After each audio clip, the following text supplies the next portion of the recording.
Resident Evil Village is an incredible game that if you haven't had the chance to check out yet, I definitely recommend you do.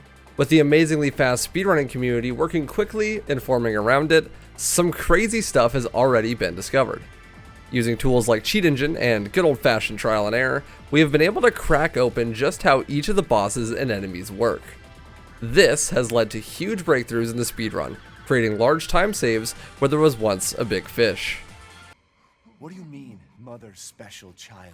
Mother wants her baby back. I want my baby back, baby back, baby back. I want my baby back, baby back, baby back. I want my baby back, baby back, baby back. I want my baby back, baby. But what if we could just skip right past all that and head straight to the end of the game? Could that even be possible? This is the mystery that is currently stumping Resident Evil Village speedrunners.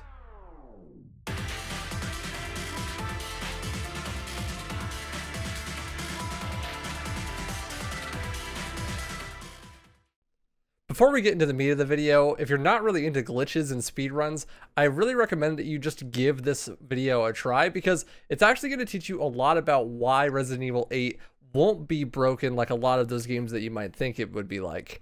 Also, if you're not interested in glitches at all, don't care about it, that's fine. If you skip to the end of the video, I'm actually organizing a Resident Evil 8 Village of Shadows speedrunning tournament that will be glitchless entirely.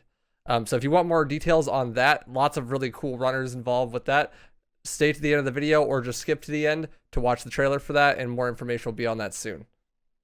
It's the age-old question of the speedrunner, really. What can be faster than just not doing certain sections of the game? When people think of glitch speedruns, they immediately jump to games like Skyrim or Fear, completely broken messes of games that allow you to completely obliterate the intended playtime. But how common is this really? More common than you subscribing. It turns out that games being broken like this is actually pretty rare. While all games have some glitches or exploits, very rarely is it possible to skip right to the end, or damn near anything at all for that matter. The examples I have shown are only a loud minority, as they attract a lot of attention for just how broken they really are. This turns out to be true for Resident Evil as well. Most of the games in the series have almost no speedrun useful glitches at all, the exceptions being Resident Evil 4, 7, and 2 Make, the only one of which where you can skip any significant portion of the game is 2 Make. While it's only been about 2 weeks since the game came out, most of the world's best glitch hunters have been working day and night to crack this bad boy in half. It's starting to look like it's going to be pretty difficult. Just 2 days in though, someone on Reddit posted this clip. They knocked themselves out of bounds in this doorway using a pipe bomb. The knockback combined with the tight corridor clips the player out of bounds, and from there, that's when the speedrunners take over. This is the point in the video where I'll have to be spoiling the progression of the game. No story spoilers will occur, but I will be explaining the structure of the gameplay and the nature of the bosses, so you have been warned. In order to explain how important getting out of bounds is, I need to explain what is required for beating the game. Ethan has to collect all 4 pieces of his dismembered baby from the 4 main bosses, and superglue them back together. Then he can go to the factory and fight Nicolas Cage. This is when the spoiler happens, and you play as the boulder punching asshole himself. The immediate thought process for speedrunners was to skip right to the factory. If you only needed to collect the baby bits to get access to the factory, and you could just get out of bounds, then why not just say fuck them kids and head straight to the end of the game? The problem occurs when you actually try to do so, however. Nothing loads.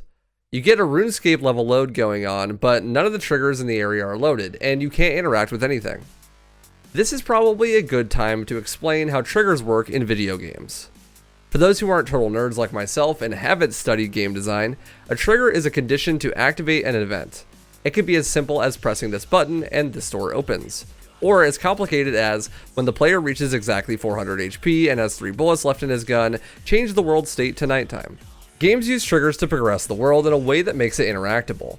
In semi-open world games like Resident Evil Village, triggers are required to load in areas and enemies in a way that saves resources. If the entire map was loaded in at all times, then it wouldn't be a very efficient way to do things, and would require everyone to own a 3090. Triggers can also be used to make sure players aren't skipping content, whether intentionally or unintentionally. In Devil May Cry, this is common. The trigger for opening this door is killing all of the enemies.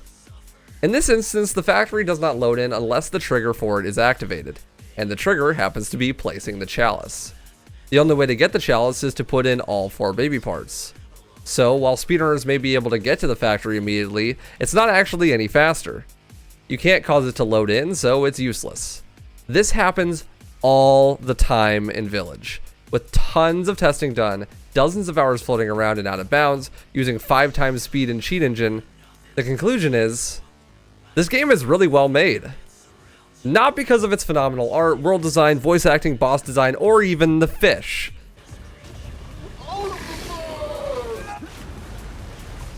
But because of the way the triggers are programmed. Not to say those other aspects aren't great too, though. This game is damn near impossible to break. While you can, in theory, get out of bounds almost anywhere that there's a pipe bomb and a door, you can't really skip much of anything at all. Starting at the beginning of the game, the first time you can even get a pipe bomb is in the basement of the castle. This means the earliest you can potentially get out of bounds is after you've already gone all the way to the castle, about 20 minutes in. This led speedrunners to see if they could skip right to the fight with Lady D. Unfortunately, if you go right to the coffin and activate it, you just soft lock. Skipping past the fight, the door after grabbing the baby piece just never opens, and you are cursed to sit there forever with 1/4 of a baby in your hands.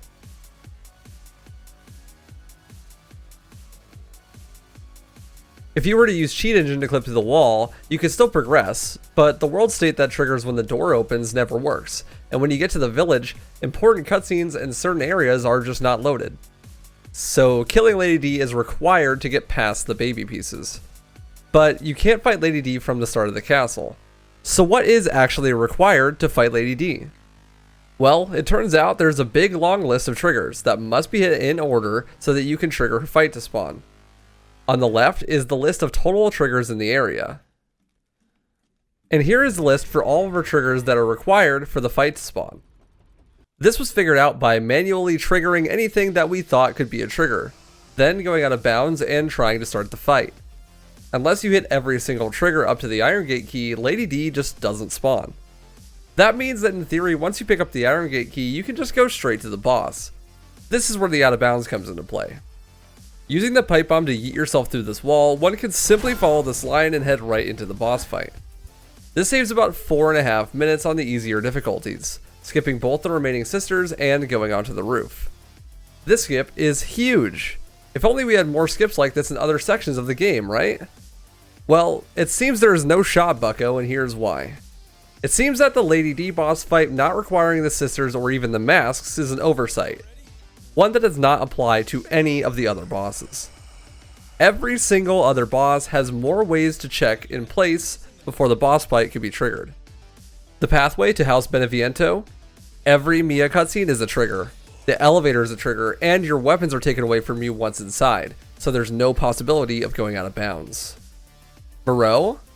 You can get the baby bits immediately, but if you were to go out of bounds and try to progress the game, when you put the flask inside the chalice, you simply soft lock. You also can't skip grabbing the boat key, the Chris cutscene, either of the cranks, the switches in the running section, or the lever after solving the hardest puzzle of all time.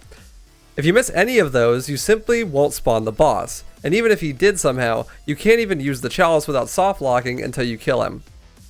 Furious, if you don't spawn in every single lichen on the way to the fight, he just won't spawn at all. You just get into the boss arena and he isn't there. This wouldn't be such a big deal if you could grab the flask and just leave, but you guessed it. The cutscene that plays after you grab the itty bitty baby bitties just doesn't play and you soft lock once again. So basically it seems that the chalice actually checks for the bosses being dead and not just for the items when deciding to progress the game's logic. Which is really cool from a coding perspective, just a little bit frustrating from a speedrunning one. The cutscene that triggers right at the end of the factory can actually be found right on the other side of this door at the very start. If you clip onto the other side, you can activate it and the icon is there, but you can't watch the cutscene. This is because they tied the cutscene activation to the death of Sturm, the propeller boy. Okay, so what if you skip to the propeller boss, kill him, and then come here? Well, unlucky for us, he doesn't even spawn. Not until very specific checks are met.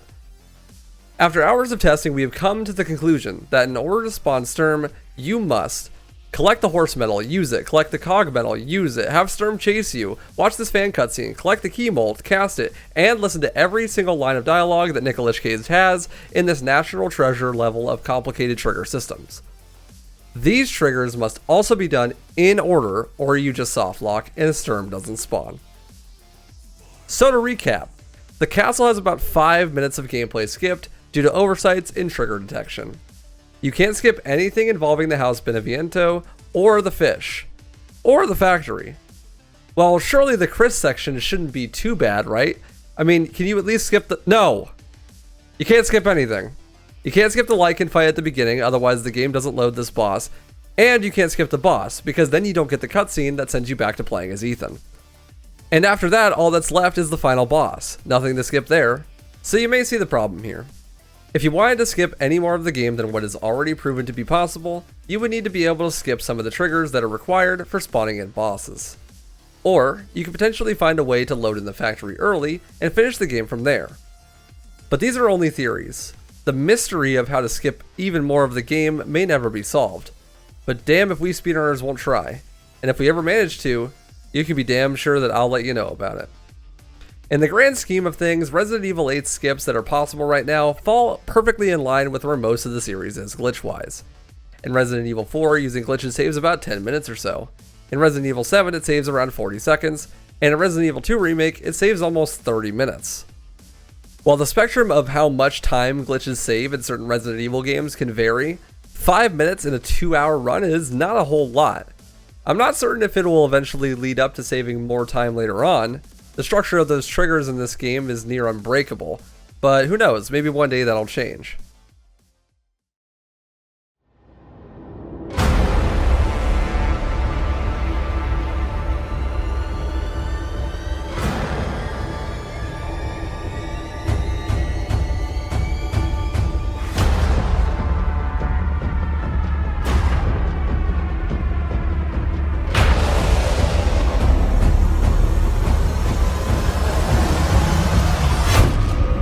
Your funeral.